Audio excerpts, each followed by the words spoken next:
at Bhagwan's lotus feet. Most beloved and dearest Bhagwan, respected elders, brothers and sisters, thank you for that generous introduction, Doctor. Let's begin at the beginning. The beginning always is Lord Ganesha. As I was wondering which experience to narrate, I remembered this particular incident, connected with Ganesh Chaturthi. This photograph shows Swami seeing the Ganeshas prepared by our students. In the olden days, in Vrindavan, it was a tradition for the students to prepare the idols of Ganesha from the clay which they got from the tank. There's a tank near Whitefield called the Hoskote tank. So from the bed of that tank we used to get clay, and some students who were very adept at this used to prepare this Ganesha. Now over the years, normally Ganesha Chaturthi extends not to one day, it goes to 3 days, 5 days, 7 days, sometimes 11 days. And puja is done. The avahanam is done. We invite the Lord to occupy that form. And on the last day before the immersion, the aarti is taken. The warden noticed that these idols which were made, because they were not baked, used to crack. And so he felt that there were some problems which we are facing in the hostel, some health problems. He associated these two and said, from this year we will not prepare, we will buy the idols from the market. The students were very disappointed because they felt very involved and they felt very happy to make these idols of the Lord. But the warden won't have anything of it. He said nothing doing. Then suddenly he gets a phone call from Prashanthi Nilayam. Swami is then at Prashanthi Nilayam. He asks the warden to come to Patti. And the warden goes there. It looks like Swami has called him on some errand, something which could have been discussed on the phone, but Swami asked him to come. And then, the Lord is very gentle and very sweet. So he asks, so what are the boys saying? Swami, first they asked me to convey their pranams to you. Very nice. The warden gave him a bunch of letters we had all written. Swami was very happy. Then he asked, what else? Because he knew that there was something else. The warden was at a loss for words. And then Swami said, okay, how is Ganesh Chaturthi? Preparation for Ganesh Chaturthi. And then he said, yes, Swami, in fact, we thought we'll just buy an idol this time and do the puja because this problem is there. And Swami said, no. From ancient times, it has been the tradition to make these idols at home, and after the puja, it's normally immersed in the well in the house itself. So let the boys make the idols. So the warden came and announced this. We were extremely happy because when the Supreme Court gives a verdict, feel extremely happy. At a lower court says, Sessions Court says something. The warden says something and Swami says something else. Because Swami used to always refer to the warden as a mother-in-law. So we were very happy. There was a room in the next hostel which was not occupied yet, and therefore 4 bricks were kept. A platform was put on that, and chanting Gayatri and Sai Gayatri, Ganesh Gayatri, all that. Early one morning, about 5 days or 6 days before Ganesh Chaturthi, the boys took this clay in a trowel and put it. The moment they did that, from somewhere a rat came and went below the platform. So naturally, everyone said, hey, let's first deal with this rat and then continue. Because you don't know, the rat may suddenly feel hungry and it may nibble at your toes when you're making this. Others said, no, no, we have started this, let's not stop. And so let's continue. They continued. On the Ganesh Chaturthi day, which was like the 6th day, I think, the work got over only about half an hour before Suprabhatam. And so the idol of Ganesha had to be shifted to the altar so that when boys come for Suprabhatam, it will be ready. So again, chanting Gayatri, they lifted this platform with Ganesha and the rat ran out. Which means the rat had been there for 6 full days. How did it eat? What did it do? We don't know. So Ganesh Chaturthi went on, the pujas, everything was over. The next day, Swami came from Prashant Nilayam. And he got down from the car and said, how was Ganesh Chaturthi? You know, these boys had not told us this part. So we said, Swami, it was very grand, it was very nice and all that. And Swami looked pointedly at one of these boys and said, I sent one rat, did it come? So we are discussing about someone who sends his vahanam like that to represent him. Swami is always present with us in one form or other. And he shows us in so many beautiful ways, makes it very exciting each time. If you go to a gathering of devotees, in the olden days, when we used to go to Prashanti Nilayam did not have the facilities that are there now, the rooms and so on. Everyone used to just lie down on the sand there.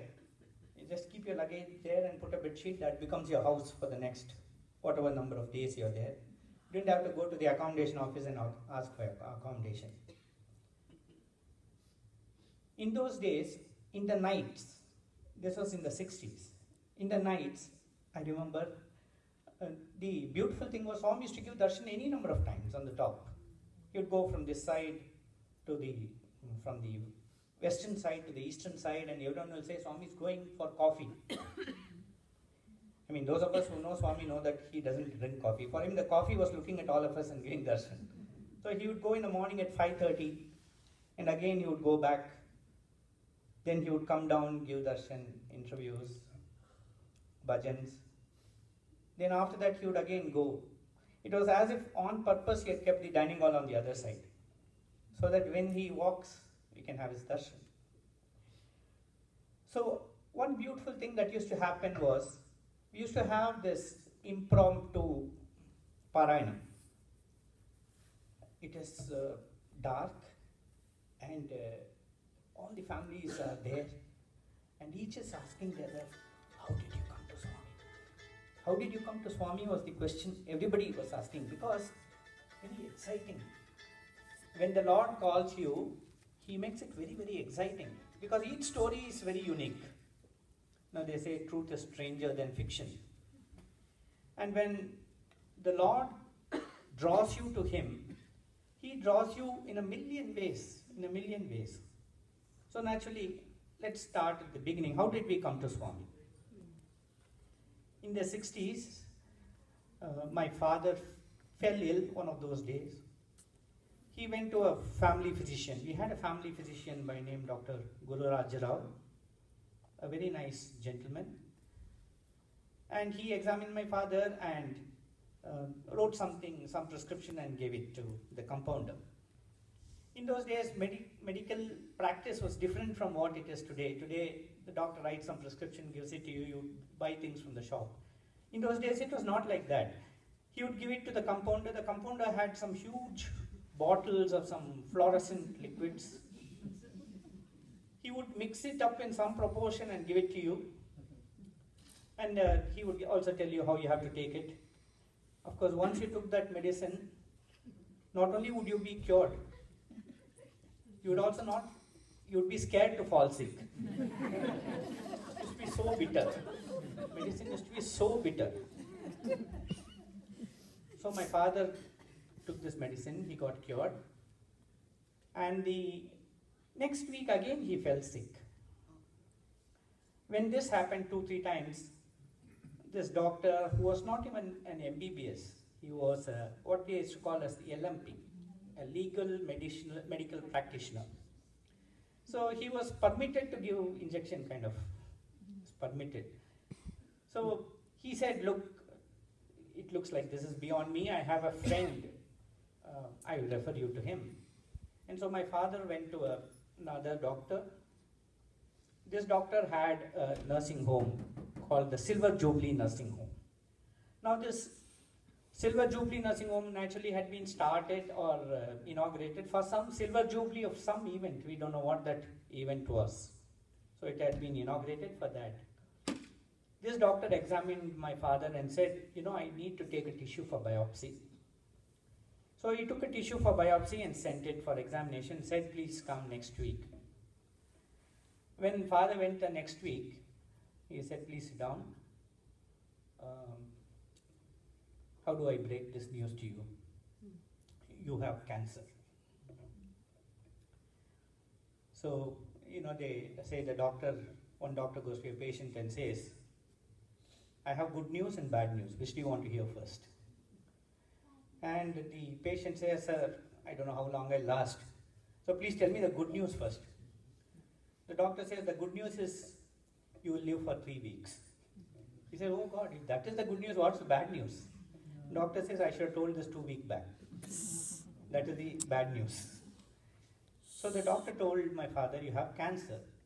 In those days, cancer used to be a very dreaded word. There was no chemotherapy known at that time. I'm talking of half a century back in India. And the only thing they used to do is they used to kind of do a surgery on that. So he said, look, I have a friend of mine. His name is Kalappa. He is a FRCS. He has just passed out and he has become a fellow. So you go to him. I'll refer you to him. He's the best surgeon in Bangalore. Another way of saying the same thing would be, he is the costliest surgeon in Bangalore. So he said, you go to him and I'm sure he will be able to treat you. So my father went to that doctor, a charming young man, about 38, 39 years he was, and a very pleasant gentleman. He talked to my father and said, oh, I will cure you, there's nothing to worry. Just do an operation and then you should be fine. So father came back with a lot of hope, and then he went and got admitted and the doctor did a procedure. So after the procedure, 2 days later, discharged my father, he came home. The same problem recurred. And he went back to the doctor. The doctor said, oh, this is something which needs a little more attention, don't worry, the second operation.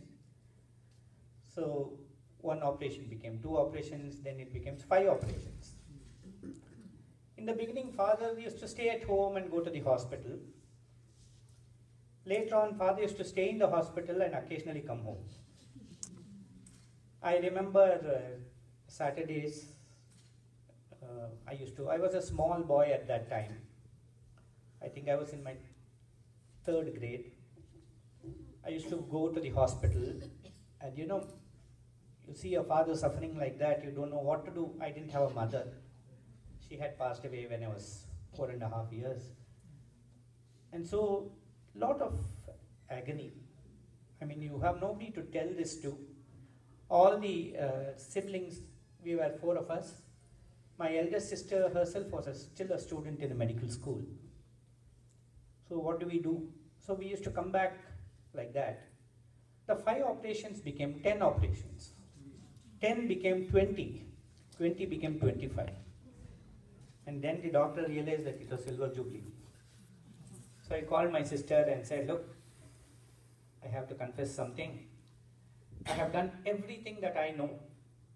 And I dare say everything that medical science at this point of time knows about cancer. But your father is on the brink. Just a matter of few days. And I think he's going to die. So why don't you take him home? Why should he be in the hospital? It's better that he's with all of you. And with you around him, he'll be at least a little cheerful. so take him home. So that's how my sister got him discharged and brought him home.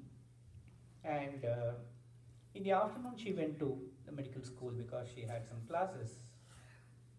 And when she went to the class, she was depressed. And so she was sitting in a corner, and a classmate of hers came to her and said, I know what's the problem, Kamakshi. I will take you to somebody who can cure your father. So you come with me. The bus stop happened to be just next to the medical college, and so they went to Whitefield that evening. And when they went to Whitefield, my sister had Swami's darshan and came back home a little late. 60s were not the times when it was conservative Bangalore, so my sister came late. My father asked what happened. He was so worried about her coming late. In Bangalore, it becomes dark much before 7. So she came at 8 o'clock. He was a little worried, asked her what happened. Then she said, I have seen God. That's what she told my father. He will cure you, you also come. So then my father asked all the details, and my father would not believe it. She said, Father, you come and he will cure you. My father, in a typical South Indian Tamil family, said, Podi podi idella namba maten. I don't believe all this nonsense. His logic was very sound though. He said, look, throughout my life, I have been a worshipper of God. It's not as if I was an atheist or agnostic fighting with God. I have been worshipping Him. He has been a constant presence in my life. And if the God whom I have worshipped throughout my life, the last half a century of my life, if He is not going to save me, do you think if I import a new God into my altar, He will save me? First of all, can He save me? Secondly, would He like to save me? Why should He? I mean, you have just become a devotee, so why should He save me? We think that God is also like us. My sister tried her best, but father would not be convinced. He said, no, I am not coming. And so that is where it was. Till a few days later, a letter came from the office, my father's office. He was working in a central government establishment, and the letter said, you have not come to the office for the last 6 months and your salary is being drawn. We don't know who is getting the salary. Kindly come personally and get your salary. So he had to go. And the office was quite far away. It was about 35 kilometers. And with a lot of difficulty, public transport in those days used to be very limited in Bangalore. Because somebody said, in Bangalore in those days, the public transport was limited and the roads were there. And today you have a lot of public transport and no road. Or as somebody else said, in the rest of the country, you drive on the left of the road. Here you drive on the right. There we drive on the left. You drive on the left of the road. In Bangalore, you drive on what is left of the road.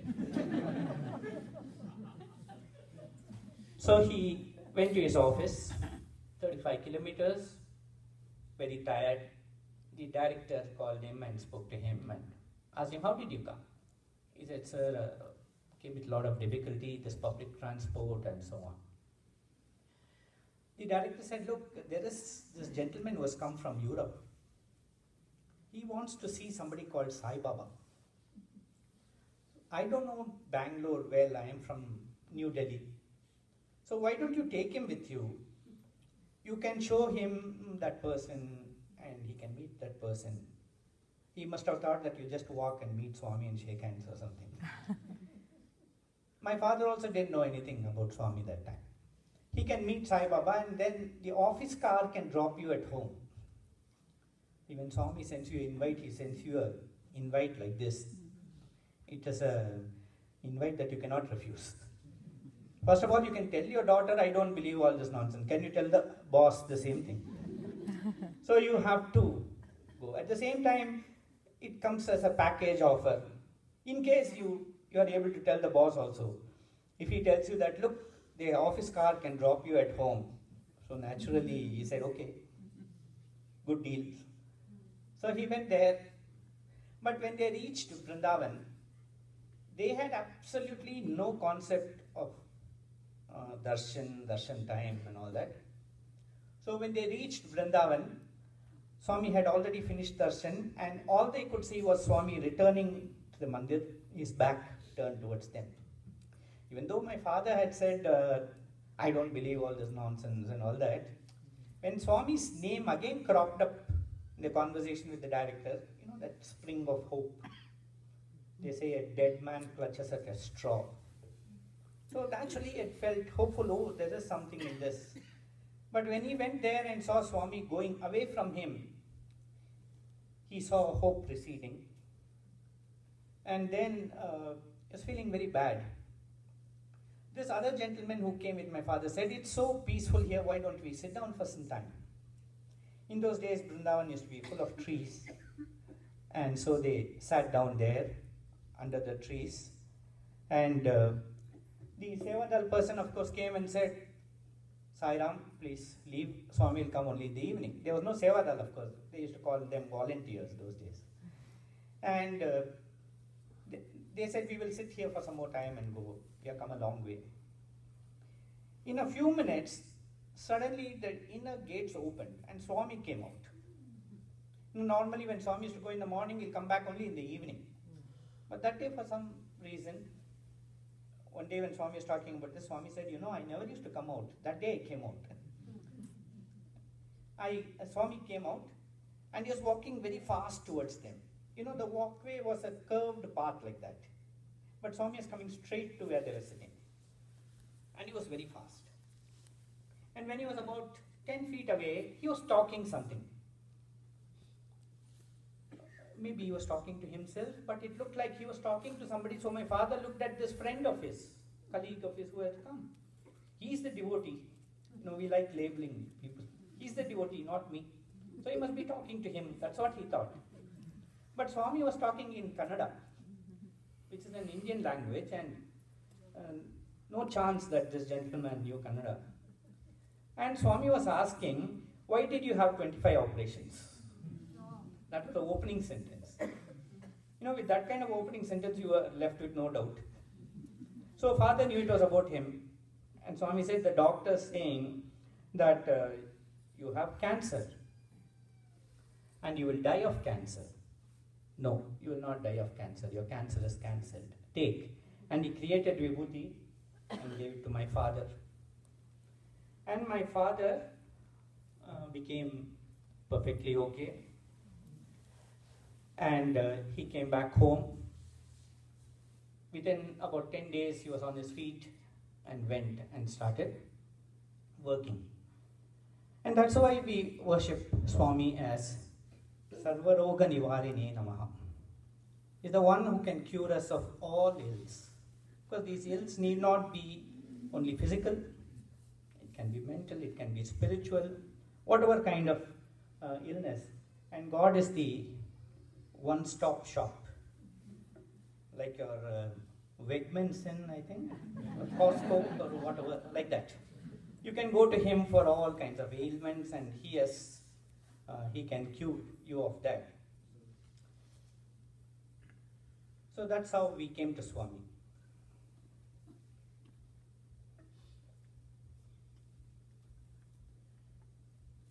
But the beauty is, when you come to Swami, sometimes the monkey mind thinks, really, did he get cured? Okay. So, my father lived for 39 years after that. That is a record. It's quite a record. I was speaking in Cardiff 4 years back to a group of doctors. And one of them said, Ravi Kumar, I have been doing a bit of research on this. And if we extend the life of a patient by 3 months or something, we congratulate ourselves and say that we have achieved something. And here is Bhagwan was extended your father's life for 39 years. And The way my father passed away also was very beautiful. He used to work in the Sanatan Sarthi press. One of the most beautiful things that has happened is that Swami blessed all of us in the family to work in his service. My father was given the opportunity to work in the Satyasai, in the Vraj Vrindavan press, where Sanatan Sarthi was being printed. My eldest sister is a doctor in Swami's super specialty hospital. My second sister is a teacher in the primary school. My next sister is a chief librarian in the super specialty. And of course, I am also working in Swami's institute. So, father was extremely happy, and he was staying in the third floor in West Prashanti. And he used to walk up and down 10 times in a day. So healthy he was. And my second sister, who is a teacher in the primary school and stays with him, used to ask him, why are you walking so many times? No, he said, no, that's for exercise. He was so healthy. And this was about, he was 88 years. He would have been 89 the next month. At that time, on that particular day, he got up as usual at 4:30 in the morning, finished his bath, went for Nagar Sankirtan, came back from Nagar Sankirtan, and he had his breakfast. My sister had made some dosas. He had his breakfast. And then it was a tradition, it was a practice in the house. My father, when he goes out of the house, on the door there used to be a small mirror. He used to look into the mirror and ask, is my hair combed properly? He was very particular about it. It was kind of a default question, you can say. Ask it every day. And my sister had got used to the default answer also. She would say, yes, it's combed. And that day also, without looking at him, she said, yes, it's combed. I'm just telling this to tell you how normal a day it was. And then he came to the first floor, and he was walking towards the mandir. Somebody asked him, Uncle, where are you going? Where are you going so fast? He said, I'm going to the mandir. He came to the first floor. This was in the second floor. He came to the first floor, looked at Swami's Yajur Mandir, did pranam, said Sai Ram, and fell down. And then a few things happened which I'll come to in a minute. Somebody searched for who this person was and went up and called my father and all that, called my sister and all that. Sister was making dosa, so she thought he might have fainted. She brought a glass of water and sprinkled it on his face. There was no reaction. So naturally she thought that something more serious. And at that time you don't know what to do. You find yourself petrified, unable to react. Suddenly she saw somebody bringing a stretcher. So she asked, for whom is this? And that gentleman said, it's for this gentleman who's fallen. How did you know he has fallen? No, the ambulance came to park. And we noticed somebody has fallen, so we brought the stretcher. The ambulance had not even switched off. Even in a place like Bangalore, if you need an ambulance, it takes 45 minutes. If they finally reach you before you reach the Lord,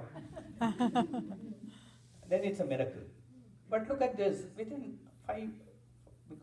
5 minutes of my sister noticing this, father was in the general hospital and he said, okay, he has passed away.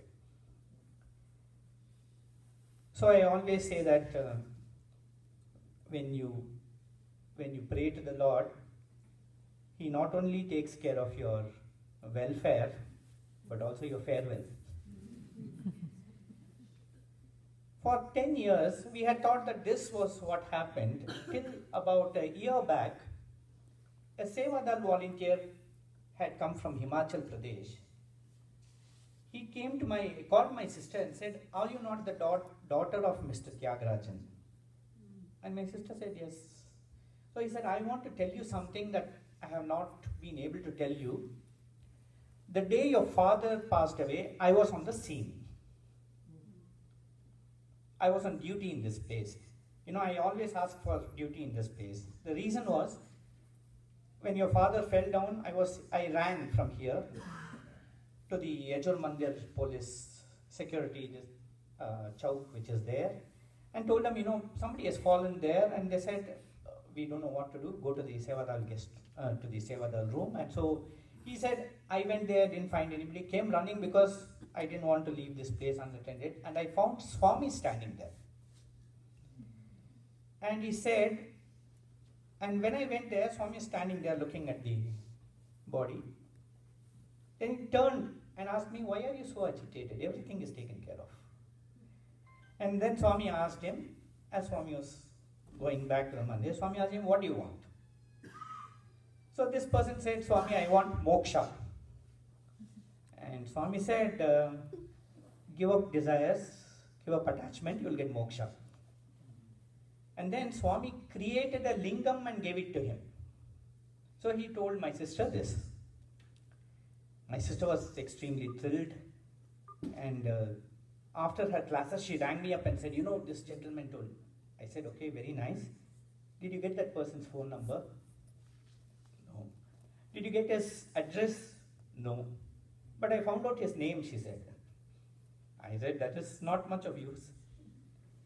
It's like needle in a haystack. So I said, that gentleman had already left to his place. So last vacation, we went to the Himalayas. I was very keen on meeting this gentleman. Here was somebody who was present on the scene, and I thought it was very precious. So as a family, we went there, and when we went there, we were able to track down this gentleman, because his name we knew who had come for Sevadal duty that particular time. In Google Maps, he was in a very, very remote village in Himachal Pradesh, near Dharamshala, about 250 kilometers from Dharamshala. And when we went to him, we found Mr. Sukhdev Singh was a border security force officer. He had retired. And he had kept the secret with himself because he thought it was very personal. So he had not told anyone, but he had a near-death experience a few months before that, and so he thought he must tell my sister. That's what he said. And then I asked him, sir, can I see that lingam? He said yes, and he took out the lingam. I don't know how clearly you can see. There's an arrow here. This is the lingam. This is Mr. Sukhdev Singh, and this is his wife. This is the lingam, and my sister is holding it. She is the doctor. So that's how we got to know about these details. So when Swami takes care, he takes care so completely. So one day when I was speaking in Swami's presence, I mentioned about this incident and sat down. And Swami said, you missed a very important point, he said. Now, this speech I have given hundreds of times in Swami's presence. So, there was no chance that I could have missed a point. They say if somebody wakes you at midnight, you can tell this. Not only if I wake up, even if I'm in coma, I can tell this. That thorough I was with the speech. So I was wondering, what is this point I have missed? And then Swami said, what did the doctor tell your father when your father went to him for the first time? I said, Swami, the doctor said he will cure him. He said, I'll just do an operation and you'll be fine. Swami said, you did not tell that the doctor died before your father. And then, another time when I was mentioning this, I said, that's how we came to Swami in 1968, as Sir mentioned. That's how I came to Swami in 1968. And Swami said, no, you came to me in 1963. I was very surprised. And then, even as I was wondering, see, when Swami says something like that, knowing that Swami is God, we know that it's the absolute truth. But you don't tell Swami that, no, it is 1968, you got it wrong. You don't inform the all-knowing, right? So I just kept quiet and looked at Swami prayerfully, and Swami said, Ravi, do you remember the day your mother died? I said, yes, Swami. It was the September 15th of 1963. I even remembered The sari she was wearing, as her body was kept there, I was just about 4.5 years. And then Swami said, what happened that evening? That part I didn't remember. I was too young. And then Swami narrated this part to me, which of course I knew. Swami said, your cousin came and told you something. I had a cousin who was 2 months older than me, but he felt he was an elder brother. And so he came and told me, look, I will share something with you. And you are going to take your mother in procession. And I was very happy because I was used to these temple processions. We were in the vicinity of a huge temple, and they used to take these deities in a procession almost during the festive seasons, almost 10 days or 1 week, and they would have a lot of crackers, and there would be music and all kinds of things. So I was extremely happy till he gave me another piece of information. He said, the only difference is, of course, they won't bring that back. And I was naturally very upset. To distract me from this disturbance, they took me across the street to my aunt's house. And this aunt happened to be a devotee of Swami. And in her house, as soon as I entered, there was a photo of Swami. So my tears dried up. I looked at that photo and asked that auntie, yaad in the mami? Who is this auntie? And she said, "It is Mami Lapa Swami." It is God. Worship him and he will take care of you. Swami narrated this and said, from that moment I am taking care of you. So you came to me in 1963. And so that is how 1963, September 15th is the day I came to Swami. Okay, as life progressed, there was, I joined the high school. That was the time when the Bal Vikas movement, or as you call the SSE, came up in India.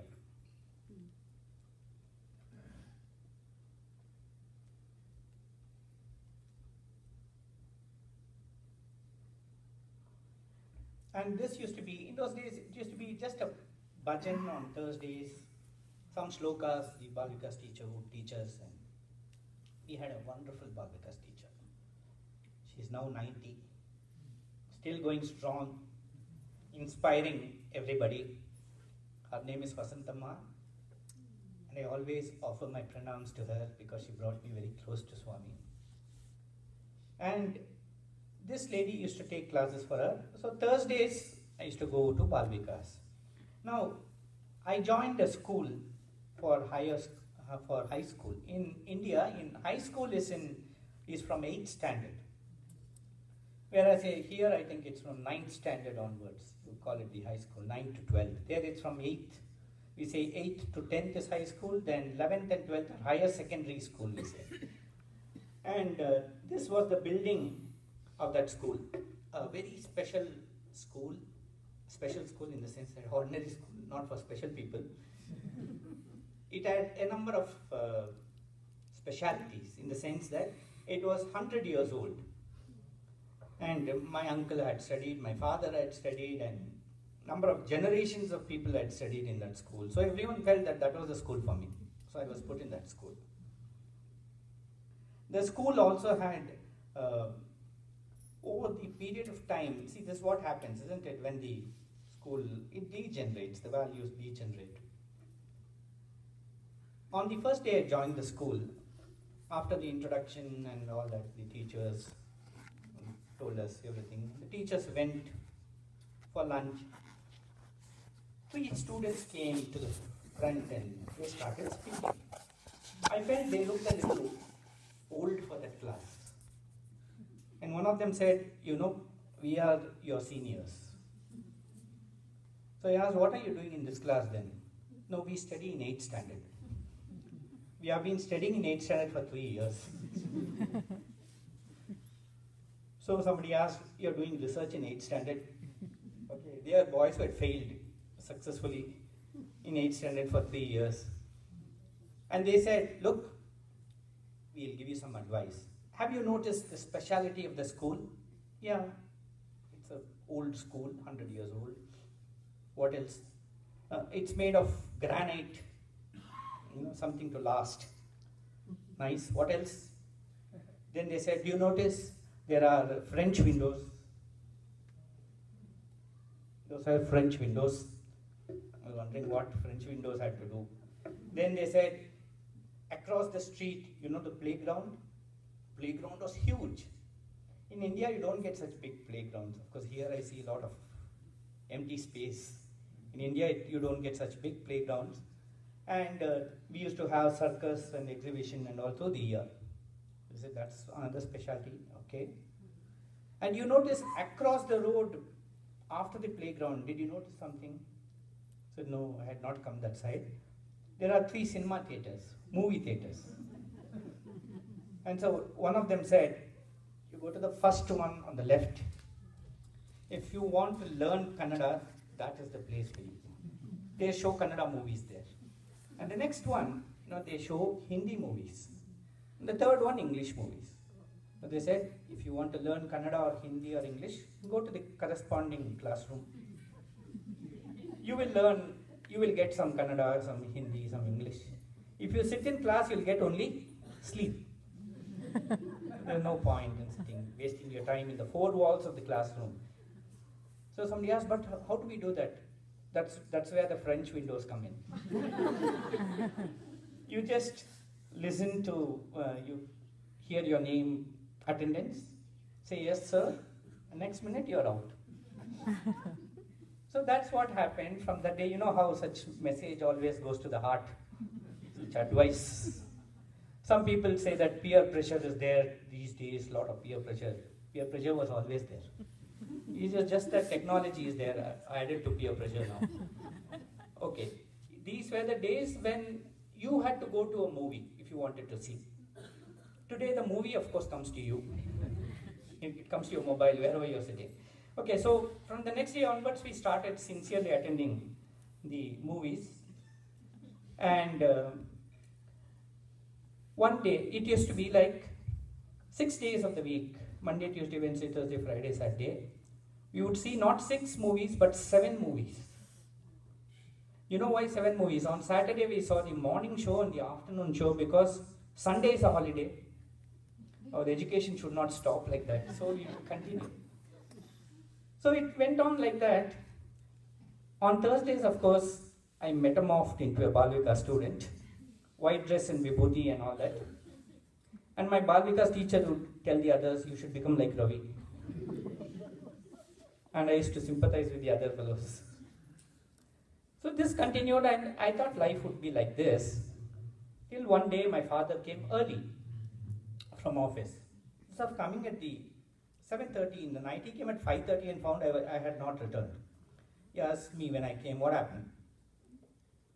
I had come with a classmate of mine. I said I had special class. And this boy looked at me aghast. I mean, without batting an eyelid, you are telling a lie. And after father went, he asked me, hey, how can you tell a lie like this? I said, who said?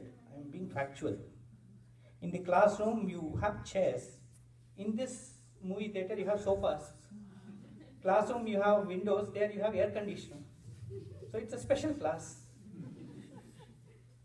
And poor father believed me and thought that I was truly academic, attending special class and all that. One day, we landed up in Vrindavan on a Sunday. As we were sitting there, Swami came for darshan, looked at my father and said, go inside. Go inside means he has chosen my father for interview. And my father looked at me and said, Swami has called us for interview. And he was very excited about it. I was not excited. Because somebody had told me, interview with Swami is a fantastic thing. What's so great about the interview with Swami? You go to Swami with a list of questions in your pocket, and once you enter the interview room, he just starts talking to you and gives you answers for all your questions even before you take out the list. He knows everything. That was the reason why I was not excited. Suppose he knows everything. But you don't have a choice, right? So I went with my father, and I was standing there. As I was standing there, Swami finished darshan and came.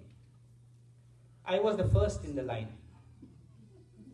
And Swami just, as soon as he came near me, he patted me on the cheek, looked at my father, smiled and said, "Good boy." My father was very happy, as all fathers are. He looked around to see whether others had heard this. Swami has, my son, good boy. And I was naturally very excited, more excited than my father. I was happy. First thing was, Swami had declared I was a good boy. And second thing is, Swami also did not know. So, I thought, oh wow, so life can continue like this. And then the moment this thought that Swami also does not know crossed my head, Swami asked my father, "Where are the other members of your center?" "Swami, they are sitting outside. Go and call them," he said. So father went away. Then Swami called me. He said, "Good boy." And I smiled. "What else do you do?" I gave a very brilliant smile. And then he said, "Good boy." Full stop had become a question mark. I was wondering. But in Bal Vikas they teach you a lot of useful techniques. One of them is silent sitting. Comes in handy at such times. So I said, I'm not going to tell him anything. I'm thinking. And then Swami asked me, "Where were you yesterday?" I said, "Swami, yesterday was Saturday." As if he doesn't know. I would have been in class. And Swami asked, "Yes, you should have been in class, but where were you?" In India, they have passed an act called the Right to Information Act. If somebody asks a question, sends a question to you, you have to answer, give details and all. Those days, it had not been passed. So I told myself, I am not giving him any information. Just kept quiet. Swami waited for a few seconds and then said, "Shall I tell you?" I was thinking, yeah, go ahead. Why not? If you know. And Swami said, "Yesterday you were in Ajanta Theatre." So he knows where I was. And he even knows a place called Ajanta Theatre. He always comes as a shock to you. How does he know Ajanta Theatre? There are hundreds of movie theatres. How does he exactly? And he said, "You were in the last but one row." Talk of GPS. Then he said, "You were watching Katti Patan." And then he said, "Rajesh Khanna, the actor, Asha Parekh, actress. You want any more information?" Why would I need any information? It's a dangerous time to ask for information. Because I was thinking, father is in sight now. He's coming with the center members. And in a second, he is going to be here. And Swami will now supply this new input. You think this fellow is a good fellow? You know what he does instead of attending the class? And then I also knew my father's reaction. He would do Sashtang Pranam and say, "Swami, you're God." And I knew it would be a red letter day for me at home. The moment my father came,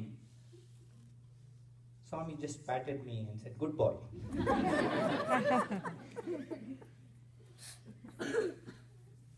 Then Swami called us for an interview. What happened in that interview, I don't know. I don't know anything that happened in that interview. My mind was going round and round around this idea. I was thinking, is there somebody in this world who knows everything about you and who will use that information only for your good? And he will never let you down. If Swami had told my father would have, his faith would have been strengthened. But what did Swami do? Swami wanted to save my face And so Swami told my father, he's a good boy, but I told him to have good company. So I get the message. And by that simple act, what did he do? Katti Patang literally means a runaway kite. A kite whose strings have been cut, and so it is going to kind of float wherever the breeze takes it. Maybe it might fall on a thorn, cactus, road, being stamped on by people. We don't know where it would have fallen in the traffic. But that one act of love, this is what happened to my life. He tied it to his feet. He tied my life to his feet and gave me a direction, gave me a purpose, gave me something to live for. I understood that God is love. More than anything else, I understood that God is love and kindness and compassion. And I told myself, I am not going to leave this God. Throughout my life, I am going to worship Him. He is going to be the one to whom I'll dedicate my life. And for the last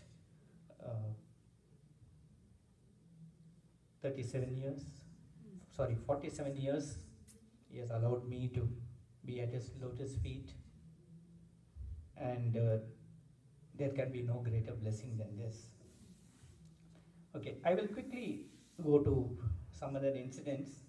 That is why Swami's Ashtottam, it says, Sujnana Marga Darshakaya Namaha. He shows you the right path.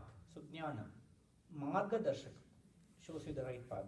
Because when Swami's brother wrote a letter to him saying, Satya, be careful. When Swami was young and he had declared he is Sai Baba, the elder brother got worried because a lot of people were coming and taking him in their cars and all that, and he wrote a letter out of concern for his younger brother. He said, Satya, be careful. All these people are not interested in you. Don't get carried away. So Swami wrote a reply to him. And that reply on the 25th of May 1947 is a blueprint of what the avatar wants to achieve. And luckily it's addressed to all those who love me. Not dear Seshamaraju, he doesn't write, or dear brother, he doesn't write. He says to all those who love me, which means all of us are included in that. And what does Swami say in that? He says, among many things, he says, there are 3 vows I have taken. Akila Manavalaku Anandamuna Gurchi Rakshinchu Chundute Diksha Naku. I have taken a vow, a Diksha. What is that? To give all of mankind happiness, Ananda, and to save it. Because today mankind is perishing because of lack of happiness. There's so much of depression, so much of negativity that Swami wants to give us happiness and save us. And the second one is Sanmargamunu Vidi Cherinchuadala Cheipatti Kapadu Te Vratamunaku. I have taken a vrata. What is this vrata? To hold firmly by the hand those who stray away from the right path and bring them to the right path. Somebody asked Swami, Swami, why should you hold them by the hand and bring them? You can just tell them, this way leads to the right path. Then Swami said, if a person is blind, you have to hold him by the hand and bring him. Or when the doctor gives you injection, he holds your hand and then gives you injection. So I have to hold them by the hand because the road to heaven is a very narrow path. Somerset Maugham wrote a book called The Razor's Edge. He was talking of the Upanishads and the path they show. He talked of it as a razor's edge. It's such a difficult path to walk. Whereas the path to hell is, of course, a 12-lane freeway. Why, Swami? Because traffic is too much that side. That's what Swami said. And therefore, he holds you by the hand and brings you. But you know, the beauty of Swami is that he always keeps you near him, gives you so much of love, so much of affection. I have a number of slides, but I think I'll skip the next 2. Swami had taken me with him to Mumbai for a drama. called Bhajagovindam in the year 1975. And you know, in the drama, there were a number of lessons which were there. And the lessons were that you simply stuff your head with unnecessary information. It's not going to help you. Okay? So you must, instead of that, have devotion to God. And the importance of offering your all to God. Don't think that youth can help you. No, don't think money can help you, property can help you, education can help you, nothing. Everything ultimately is the Lord's, Lord alone can help you. Bhajagovindam. So that is that's the story. The next one, of course, I'll slightly elaborate on this. You know, there was one dialogue in this. There is a pilgrim who goes on pilgrimage. Not a pilgrim, a businessman who goes on a pilgrimage. And what is this pilgrimage all about? He goes right up to the Kedarnath and all those places, Kailash and all that. Comes away very excited. Not because he went on a pilgrimage, but because he has a talking point. You know, he can, at the dinner table, he can discuss with people and say, you know how devoted I am, I went pilgrimage. So two of his friends drop in and they are discussing about this. They say, you're very lucky you went on a pilgrimage. He said, yes, I went right up till the Himalayas. Then one of them says, but Sethji, you must have spent a lot of money. You're a businessman. So he says, yeah, it cost you a lot of money, but I minimized my expenditure by buying a few things from here and selling it there. So even in the pilgrimage, you're doing business only. So then one of them asks, that is fine, but they say when you go on a pilgrimage, you must sacrifice something. So what have you sacrificed? This man is not used to the concept of sacrifice. So what sacrifice? They say, yes, you must give up something. No, what did you give up? He says, yes. After a lot of introspection, I decided to give up eating bitter gourd, he says.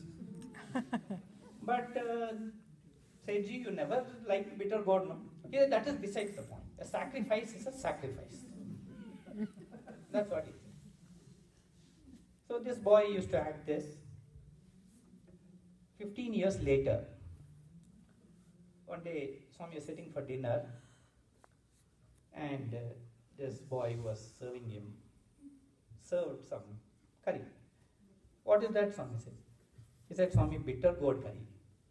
Then Swami said, that boy used to say, a sacrifice is a sacrifice, be it bitter gourd or anything else. 15 years later, Swami remembered that boy and the dialogue which he used to tell. I mean, that is Swami for you. He remembers us. And if Swami remembers us, you can imagine how our life would be. But another thing which I want to tell was, towards the end of this trip of ours, the host said, arrange for some sightseeing. So Swami told us, hey, go for sightseeing, you know, they have arranged for this. And we said, no, Swami, we want to be with you.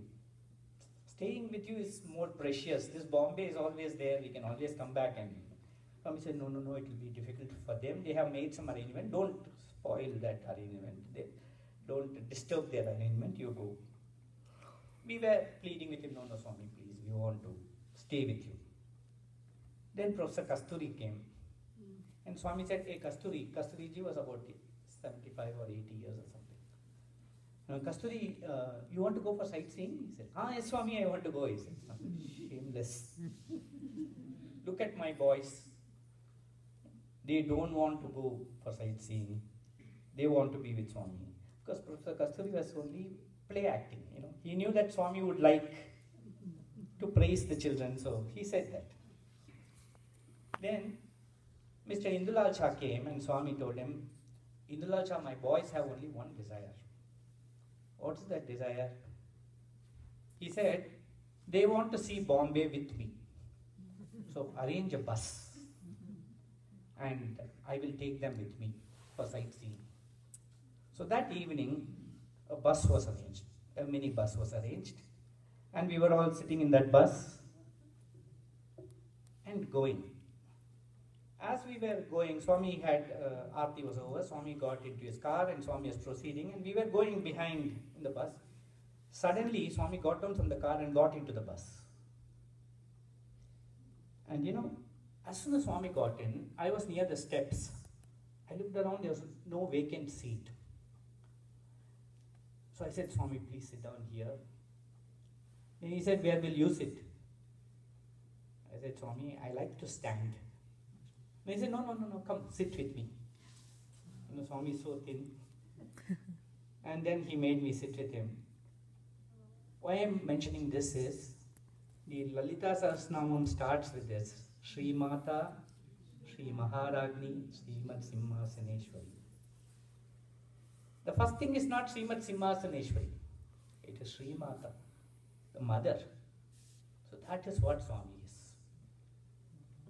Of course, that trip was a beautiful one. 4 hours, Swami took us around. Somebody, as soon as Swami came, they put the curtain. Swami said, no. Open the curtains. I want you to see the world. I don't want you to run away from the world.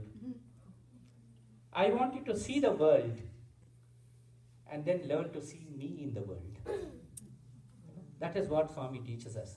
In the earlier avatars, it was okay to run away into the forest and do tapas. But Swami tells us, for this yuga, what we need to do is to go into the society and see him in everybody and serve. That is the message that Swami gives us. Okay, so the next one, Thai.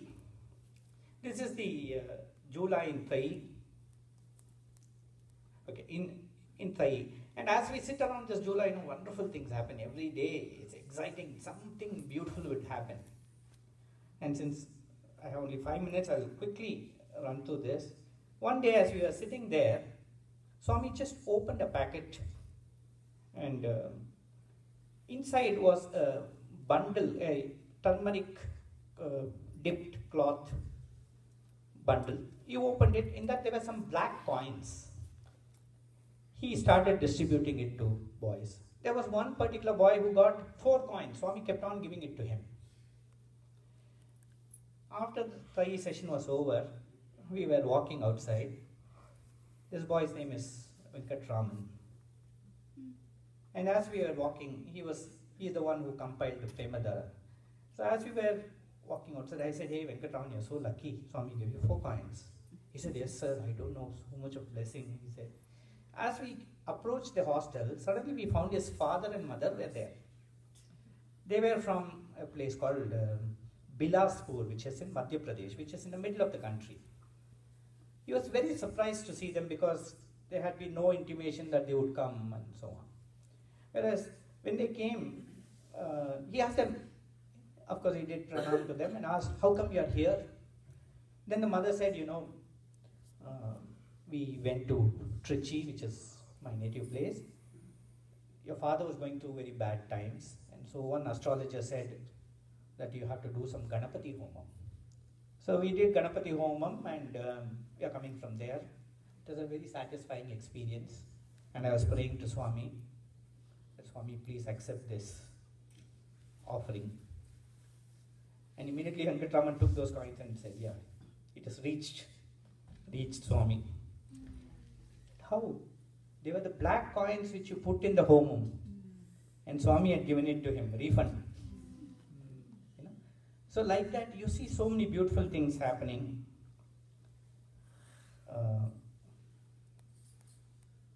There are so many incidents, I don't know where to stop. Okay, so that is what happened in that.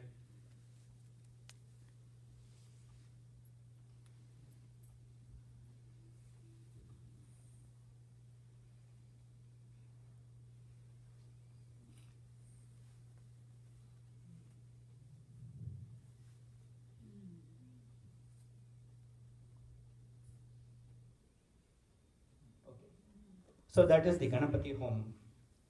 But when you're with Swami, so many beautiful things can happen. I'll just go quickly to something else. One of my, sir, can I take another 10 minutes? Right. One of my fears when I was studying in Vrindavan, when I joined Vrindavan, I joined in the 11th class. One of my fears was math. Maths used to be a terror for me. The maths teacher was a brilliant professor of maths. He used to teach maths so well. And I was a proverbial backbencher. Didn't understand anything.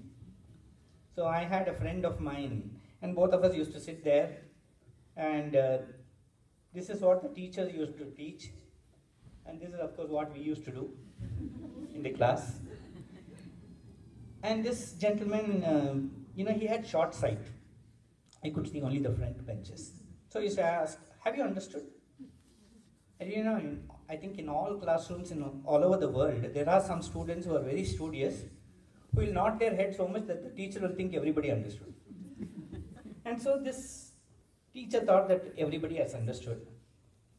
And then the year ended, exams came.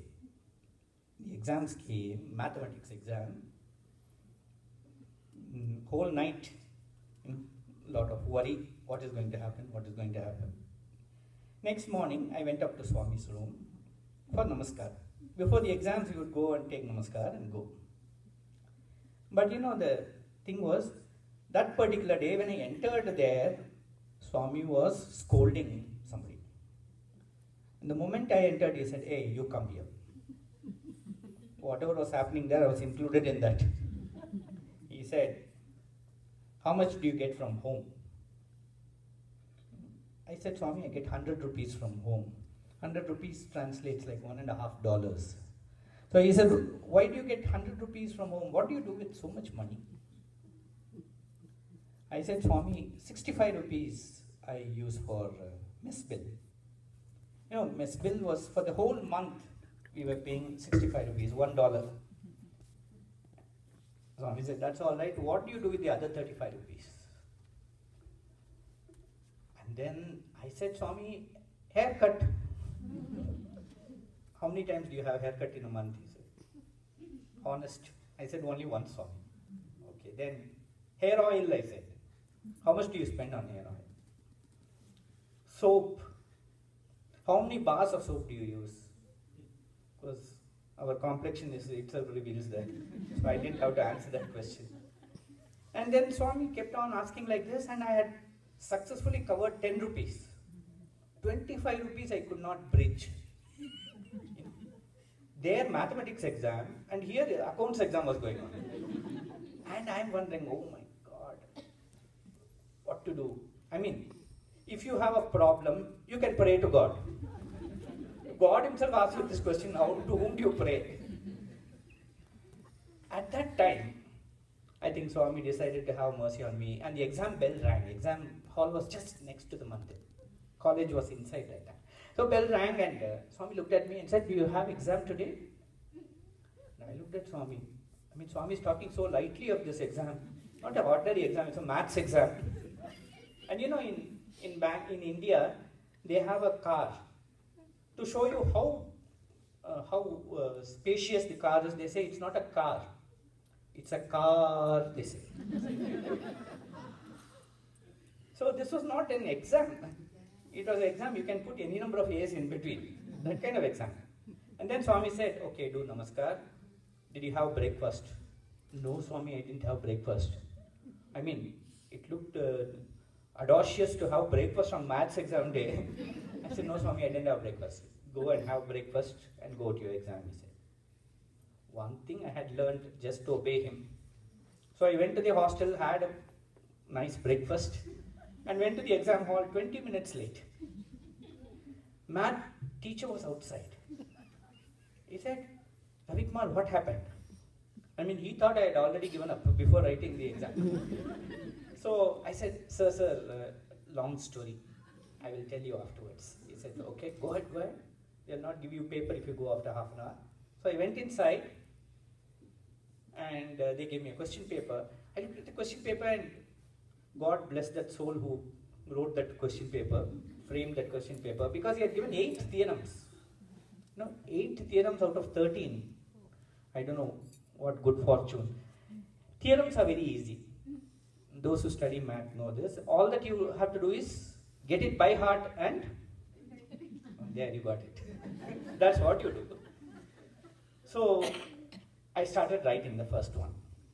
So when I started writing the first one, I was very, very confident. And as I was writing, in these theorems, they put some booby traps. One of them is let x be equal to. When I came to that point, I said, what is it equal to? I didn't remember. And x equal to, for a few minutes I struggled with that. And I said, oh, maybe if I go to the next question, sometime memory kicks in. So I went to the next question, and there's something else. Let y be equal to. It was the same booby trap in a different guise. And that question also I could not answer because mind was with the x equal to. So first two questions gone, third, fourth, fifth, sixth, seventh, eighth. And then the bell rang and the invigilator came, papers, he came around. And I looked at my paper.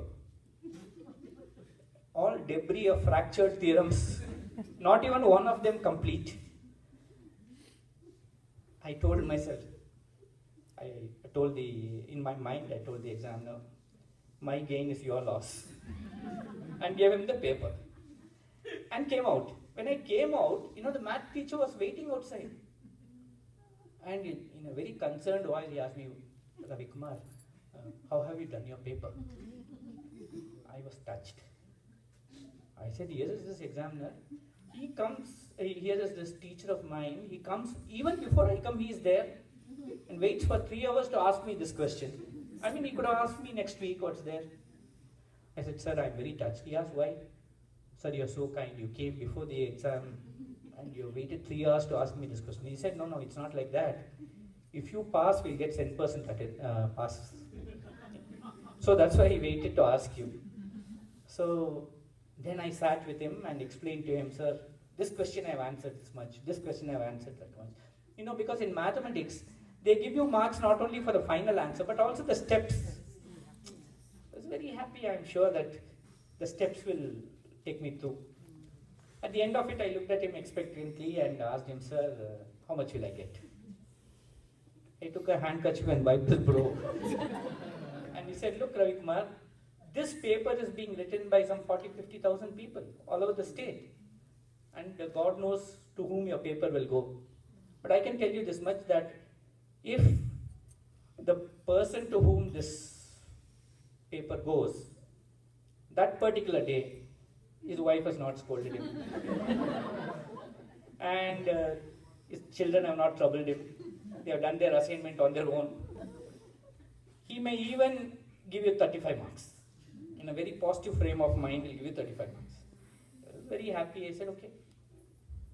But the whole holiday, after that it was a holiday for me, vacation, and the whole holiday, this was going on in my mind, what will happen.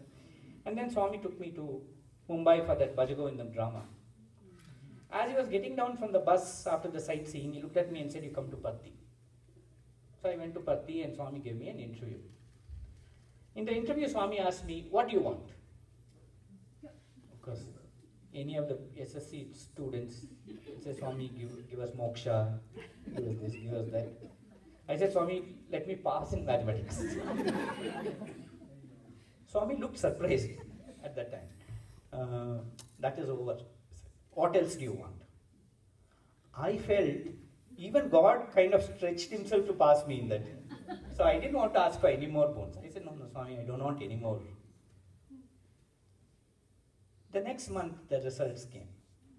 And this principal gave all these marks cards to Swami. Swami would look to the marks card, read our name and give it to us personally. As Swami read my name and gave it to me, I looked at the marks card and my jaw dropped. Because in red ink it was written passed. I was very happy. So Swami went to the next boy's name, then said, hey, did you see your marks card? Yes, Swami, I have passed. Swami said, did you see your maths mark? Then I saw it was 53. Then he looked at me and said, but you wrote for 35 marks. I had not told him. The teacher had told me, optimistic assessment would be 35 marks. And Swami said, okay.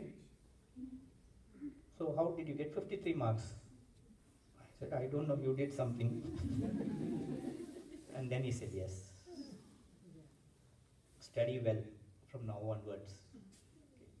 And of course, later on, when I went to my degree, I had to choose between bioscience and mathematics. So bioscience was another scary thing for me because they had these dissections, They give you a frog and say dissect it. And every frog I dissected had some ailment. They said circulatory system, heart is not there. Digestive system, stomach is not there. Nervous system, brain is not there. I had a classmate called Sundar Rajan, who is a doctor today. And he said, Ravitma, you're very lucky.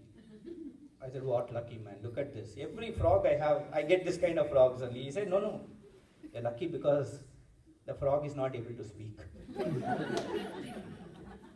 If not the frog, at least its relatives will go to the court. So don't ever take medicine, he told me. So bioscience was scary. But the other option was only math. So what do you do? I mean, it was like the devil and the deep sea, they say, no? So what else? I went to Swami and said, Swami, what should I do? Without batting eye, they said, take math. And that's how I landed up taking maths. Of course, I must also tell you that when I finished my degree, I got a university rank and very proudly went to Swami. Swami asked, what's the matter? Swami, I got a rank. Oh, really? Swami, Padnamaskar. That is okay. How much did you get in mathematics? I also was ready for the answer. I said, Swami, I got 90%. And I thought, 35 to 90 is like more than 100%, right? 150%. I said, Swami, 90%. So I said, that's not a mark at all. Mathematics, if you get 100 only, it's mark. I've just narrated a few of my experience to you to show what Swami can do to our lives. He can make life so exciting. The one who loves us most is our mother, the physical mother. The physical mother can empathize with you, sympathize with you, shower love on you.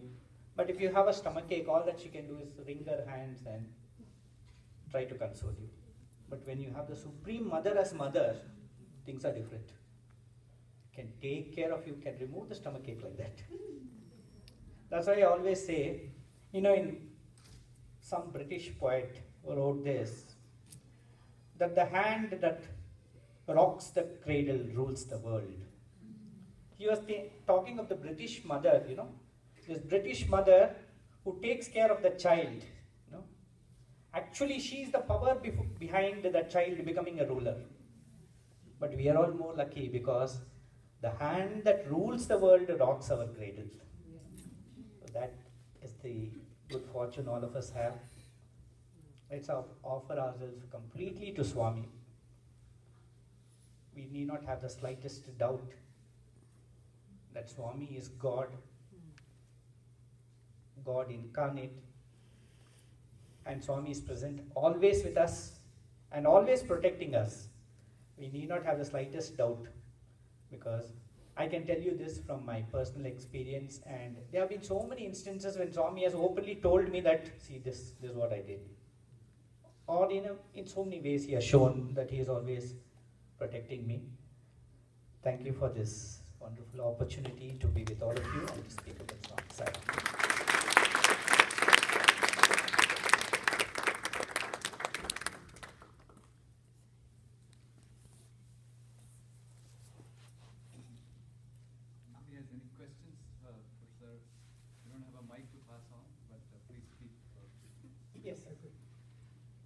Regarding the law of karma, do good karmas wipe off the bad karmas, or you have to get the benefit of the good karmas and suffer the bad karmas? So it's not as if you do good karma, you wipe out the effect of bad karma. You do bad, you get bad. You do good, you get good. So it does not wipe it off? It doesn't wipe it off. Yes. But God's grace is like a painkiller. You go through bad karma, but you hardly realize you're going through bad karma. the effects of the bad karma. Yes, sir, please. How they are balanced in the balanced shape? Beg your pardon, sir? How do they balance in the traveling to Balance. Sir, luckily I am not in that accounts department. You must ask that of Chitragupta. He does that balance. But Swami says that when you do good karma, it's like putting money in the bank. And so when you need it, it comes to your rescue. Yes, sir? How do you control the mind? In other words, without that thinking, the mind is thinking the wrong thing. In other words, I don't want to think the wrong thing. The mind always thinking the wrong thing. Even though I try to do, Right. So how to control the mind? This is a question which is 5,000 years old, sir. The same question was asked by Arjuna in the battlefield. He said, Krishna, chanchalam hi manah Krishna, pramadi balavat dridam. This mind is so powerful, it is so turbulent and so strong. So how do I control it? And Krishna said, abhyasena tu kaunteya, only by practice. We have to practice not doing what the mind tells us to do. Swami once told us, you go to the counter to eat food and you find a sweet there and your mind says, wow, what a nice sweet, or ice cream or whatever. I think ice cream is there today.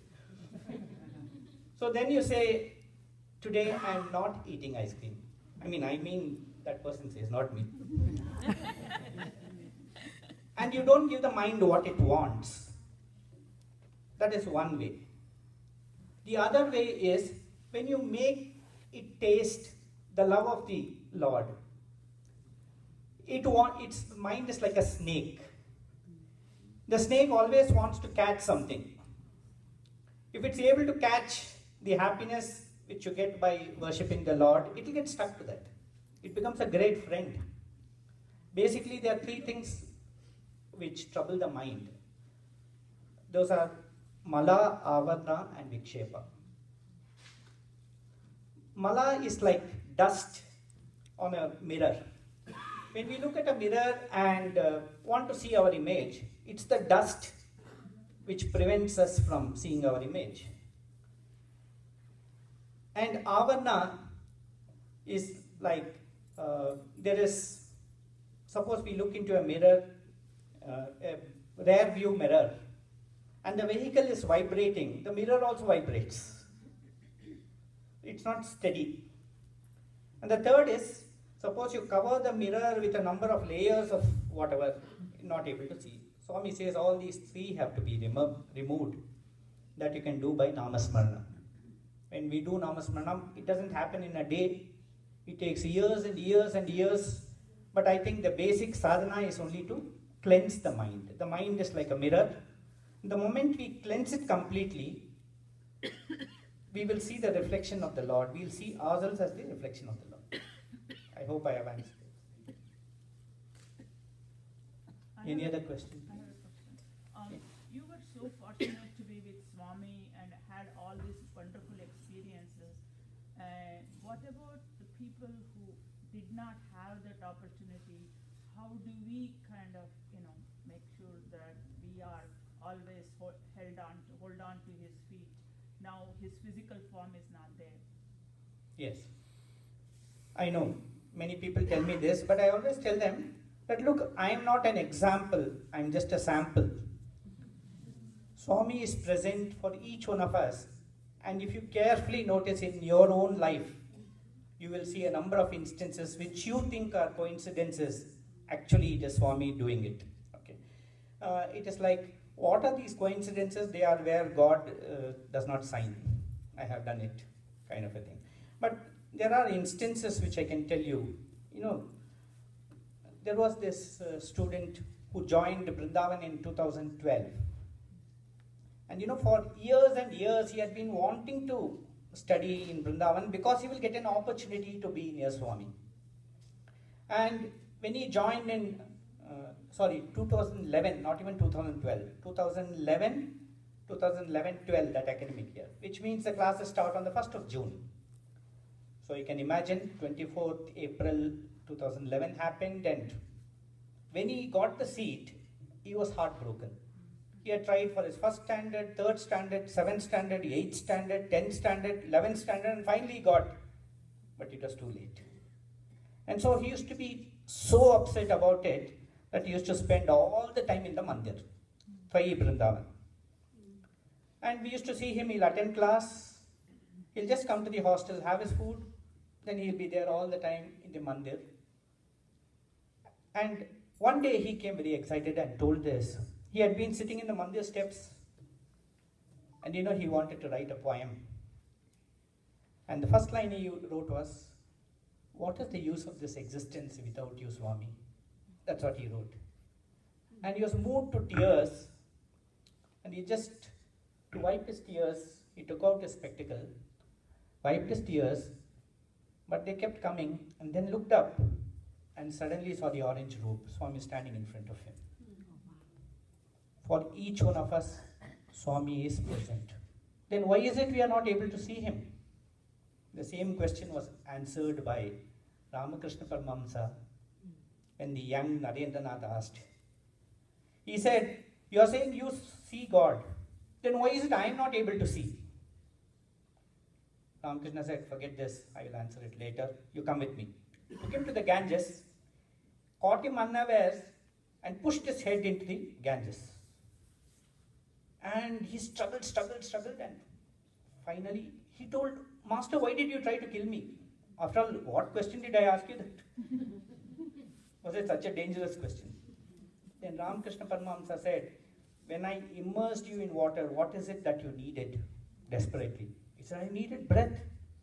He said, "When you want God like that, you will see Him." When God is so important for us, 100% be sure that Swami will manifest in front of you and give you whatever guidance you want.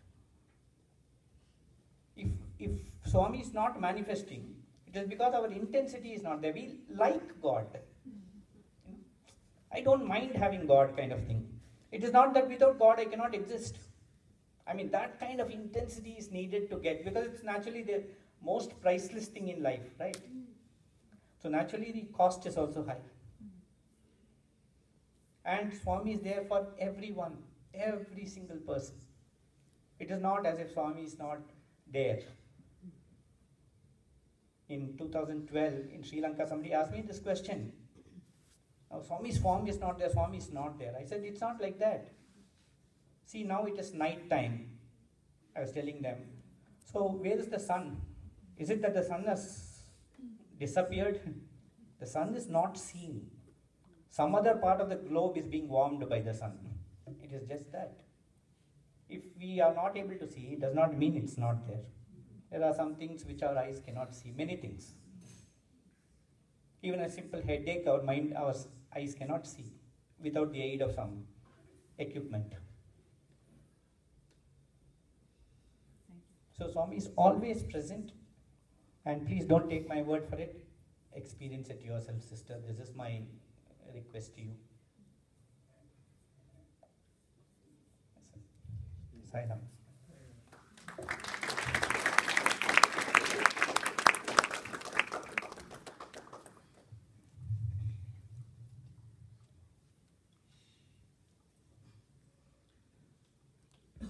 Sai Ram. Respected elders, brothers and sisters, with humble pranamams at his lotus feet, I bow to you all, Sai Ram. Way back in the 1980s and 90s, if I remember right, Swami used to give us speeches during the summers in Vrindavan. They turned out to be the famous summer showers of Vrindavan. Today, the Rainmaker himself has given us one such shower today. Thank you very much, Dr. Ravi.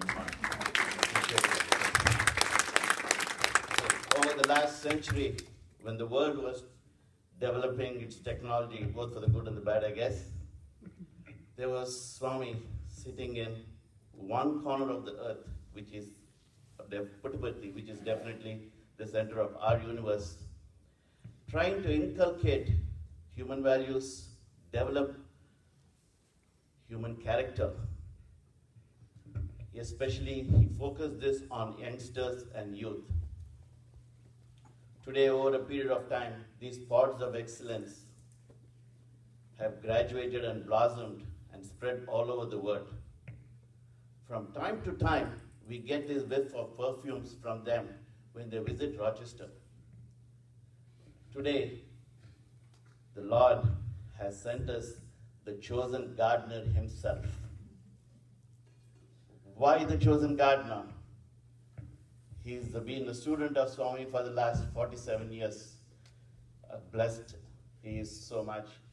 We are honored to have him here. He's been an academician, and most of all, the Lord has entrusted his children in his care. He's the caretaker of Swami's children over the years.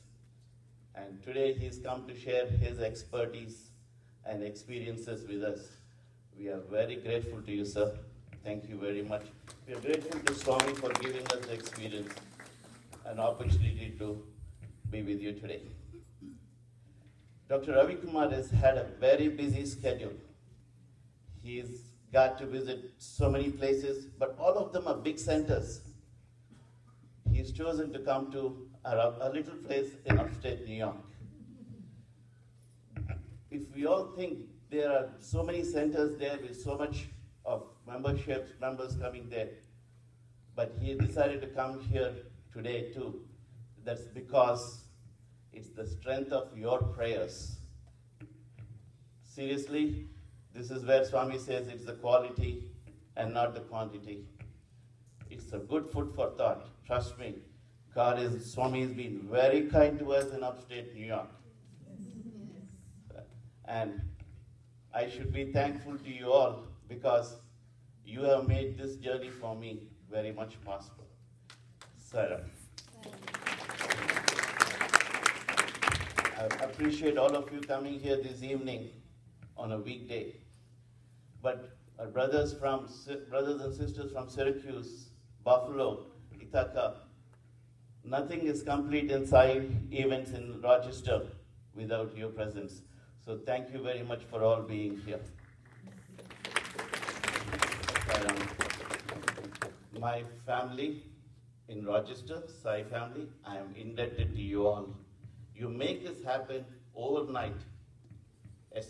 And I don't know how you all do it, but I'm very grateful that you have accepted me into your family. Sai Ram.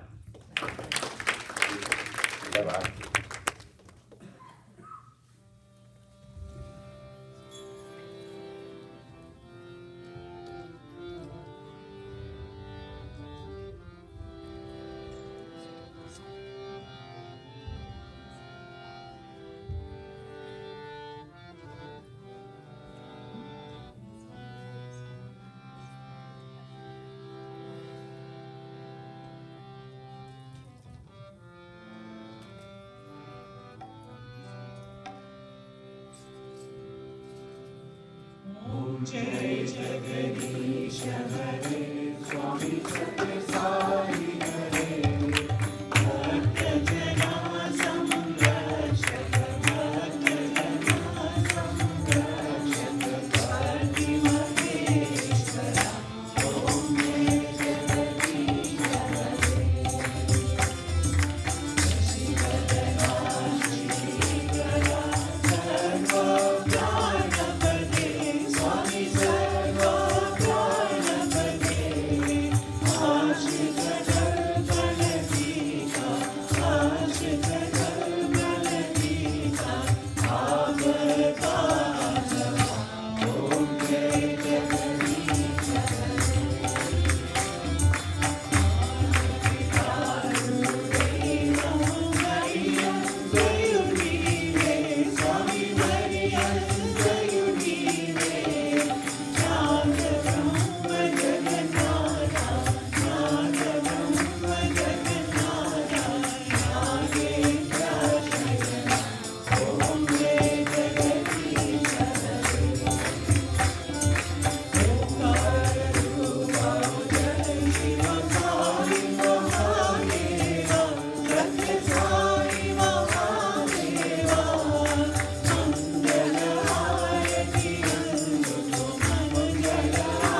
Sukhino